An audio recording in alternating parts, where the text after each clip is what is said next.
guys, welcome back to Reading Euphoria. My name's Georgia and today I'm going to be coming to you with my September wrap up. So in the month of September I finished 5 books, which I was quite impressed with. I am however halfway through my 6th book, so sort of 5.5 books, but I'm not going to talk about my 6th book in this video. It'll probably be then classed as sort of my October wrap up, just because, like I said, I'm only halfway through. I am really enjoying it at the moment. It's Assault Kill Girls by Claire Legrand, and I just don't think that I have obviously read enough because I haven't finished it to sort of formulate an opinion of the book. So I'm saving that till my October wrap up.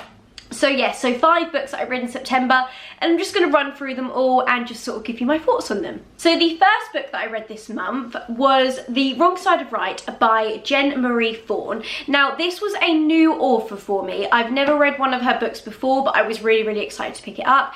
I found out about her at Yauk, so it's sort of very new to me. Only a couple of months ago that I sort of heard of her, and this one out of I think her 3 books that she's got out was the one that sort of resonated to me the most, that I was the most interested in. So this book is based on the main character of Kate Quinn, and basically her mother's died a year before this, before the sort of the story takes place.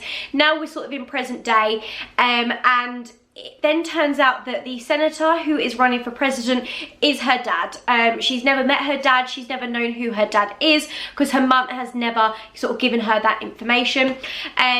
So now she knows who her father is, and it's all about sort of how then she then gets involved in the campaign for then him to be president, and what she does along the way. She then meets the president's son along the way and they fall in love, and stuff happens where she believes that he sort of sets her up, bits of news get out, etc. But in the end he is a genuine person and they do have genuine feelings for each other and they do fall in love. So this book was just amazing. I did really like it. I loved the storyline.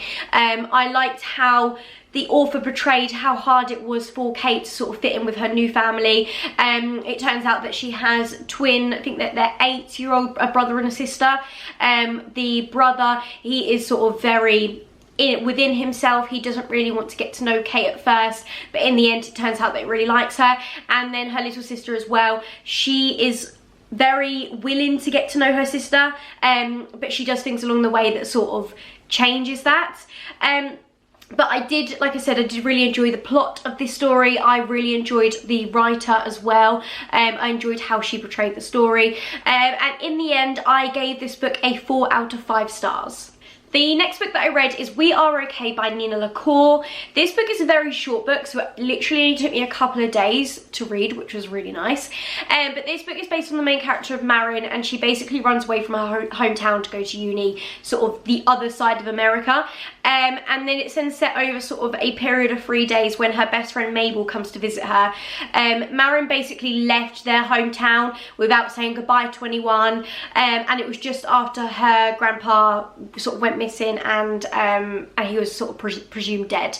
She just left the police station and just went and got on a coach to her uni, stayed in a hotel until she was able to get into her dorms, and then sort of then not spoken to anyone since.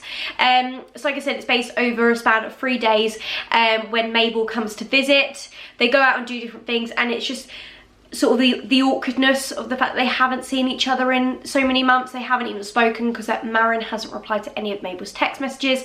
And then in the end you then have this amazing ending that is just so heartwarming and sweet.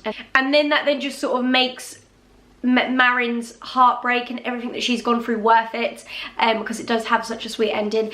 I did really enjoy this book. I feel like that it wasn't so much of sort of a plot as in what happens with sort of big events taking place.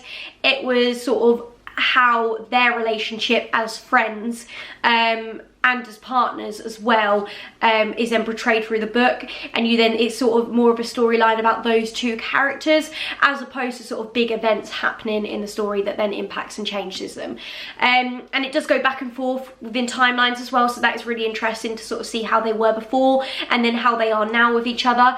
Like I said, I did really enjoy this book, and I would probably give this book a 4 out of 5 stars as well.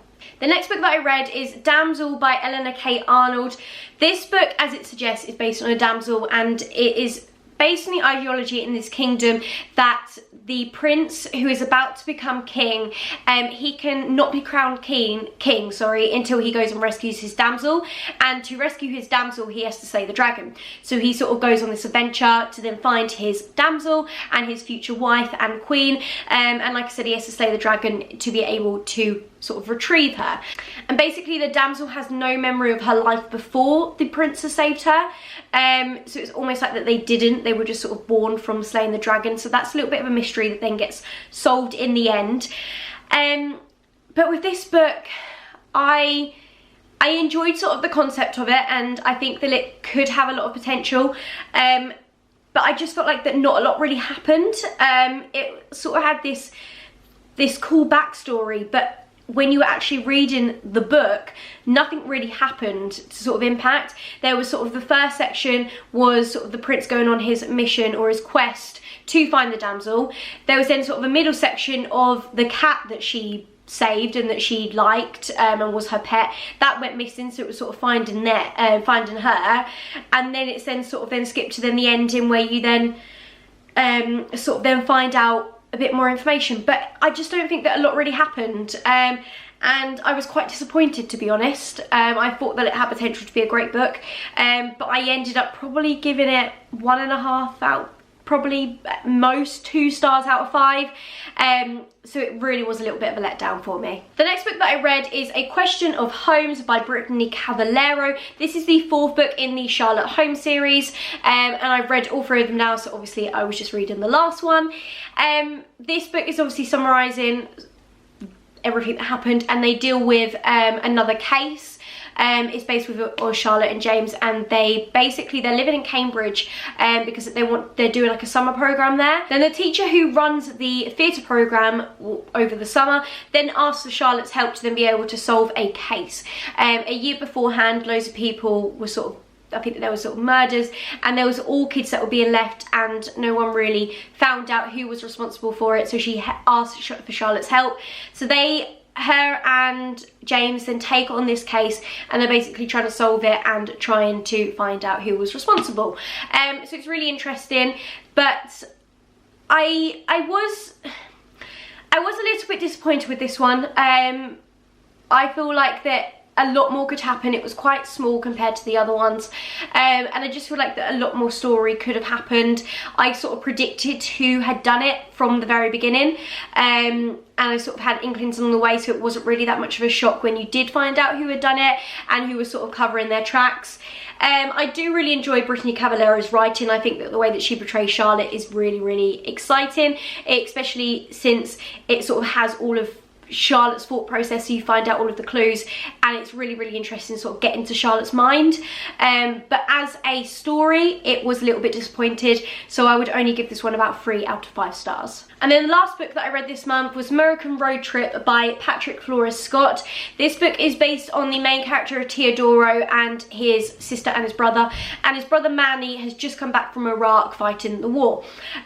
He then comes back and he's got a severe case of PTSD, so severe that Teodoro actually has to move out of his own house and move to his friend's house because his brother sort of punches through the wall when he's sleeping, and he's absolutely petrified. So he can't get it under control. He really wants to go to uni. It's only changed since he met this girl, so he's now studying really, really hard. That's sort of like the first part of the book, and then basically his sister then tricks him into going on a road trip. He thinks he's just going over for dinner on a Friday night. She then tricks him to then go into this road trip, and I think that they sort of go all the way to Texas, but it's to then try and then help Manny. And they basically go to their uncle's, who then sort of then takes Manny in. He gets Manny and his sister working out on the fields, and he also gets him to see a doctor full time. So it's then just trying to heal Manny and trying to get him back up to sort of full working order. But it's really, really interesting. It's also really, really heartbreaking to sort of hear how much of a struggle it is for the brother and the sister, and also for the rest of the family as well, for the mum and the dad. They also set the sister up because she has dreams of being in a band, and she gets invited to go on tour, but she has to turn it down because she is committed to looking after Manny. Teodoro then sort of then takes over this responsibility, so then she can then go off on her tour. It was such a great book. I really enjoyed this one. It was really interesting to sort of see and hear from a writer's point of view what PTSD does to people and what PTSD does to families, and how heartbreaking it is for those families.